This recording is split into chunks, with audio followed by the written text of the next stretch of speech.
আসসালামু আলাইকুম দর্শক বন্ধুরা, ওয়েলকাম টু মাই চ্যানেল ল্যান্ডলোপার শৈশব। তো এখন আমরা দাঁড়িয়ে আছি নরসিংদী উপজেলার মোড়। তো এখানে এই যে new Ramesh Poddar sweet meat মাতৃ মিষ্টান্ন ভাণ্ডার, বেশ কয়েকটা দোকান। তো এখানে এত ভিড় কেন, কিসের জন্য জানেন? আজকে অন্য দিনও থাকে সকালবেলা নাস্তার চাপ, ভিড় এটা থাকে, কিন্তু আজকে নরসিংদীতে গ্যাস নাই, ঠিক আছে? তো এখন ভাবেন প্রত্যেকটা বাসা থেকে অন্তত পক্ষে আপনার 10টা 8টা 9টা এরকম করে 10টা করে রুটির অর্ডার, মানে বলতে গেলে এখন সিরিয়ালে প্রায় না হলেও অনেকগুলো অর্ডার। এখানে যদি 10 জন মানুষও একটা দোকানে ভিড় করে দাঁড়ায় থাকে, 60টা 70টা 100টা রুটির অর্ডার একসাথে।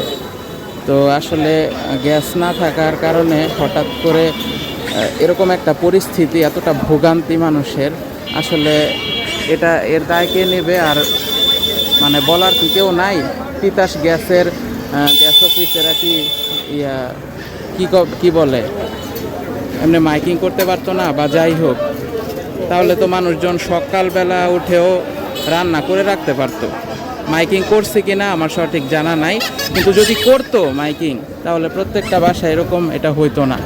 গৃহিণীরা বা যাই হোক ঘরের মা বোনেরা সকালবেলা হলেও কিন্তু রান্নাটা করে রাখতে পারতো। তা আসলে এরকম অনাকাঙ্ক্ষিত সিচুয়েশন এরকম হয়। আর আরও একটা কথা বলতে চাই, শহরাঞ্চলে যেহেতু আমরা বসবাস করি, তো এই যে তিতাস গ্যাসের যে ব্যবস্থাপনা, হ্যাঁ যাই হোক, তারা গ্যাস সাপ্লাই করে, শীত নাই গরম নাই, সব সময় মানে গ্যাসের প্রবলেম থাকে শহরাঞ্চলে প্রায় সময়। তো এগুলার আসলে সমাধান কি? এগুলা কি বলার কেউ নাই?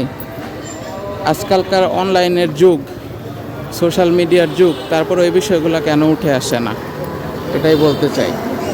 যাই হোক, আমার চ্যানেলটা ঘুরে দেখেন, আশেপাশে ঘুরে ফিরে আমাদের লোকালয়, জনপদ, অলিগলি, রাস্তাঘাট, আপডেট, কখন কি ঘটে, বিভিন্ন অ্যাক্টিভিটি, ব্লগ আপনাদেরকে শেয়ার করি, দেখাই।